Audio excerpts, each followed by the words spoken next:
Me datën 3 dhjetor 2006, teksa disa punëtor po gërmonin për të ndërtuar pikërisht kishën që kam këtu në Tmajt, pas shpinës time ato gjetën rezultate fantastike.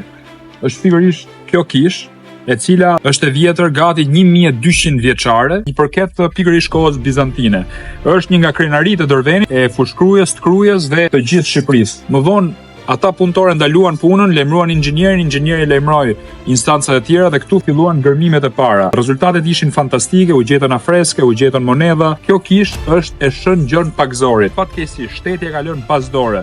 Të gjitha qeveritë nuk janë interesuar për këtë kishë, ndërkohë që shtetet e tjera nuk kanë histori dhe mundohen ta shpikin atë, ne ja ku i kemi dhe i kthejmë Moçal. E me që kryeministri Rama i ka qef metaforat, kjo është këneta. Kryeministri, duke qenë dhe vetë artist, do duhet ta pastronte dhe të vinte këtu arkeologët më të mirë për të nxjerrë gërmimet. Nuk është kujdesur askush për këtë kishë. Kisha katolike i ka bërë thirrje shtetit shqiptar që vetë ajo ta financonte gërmimin.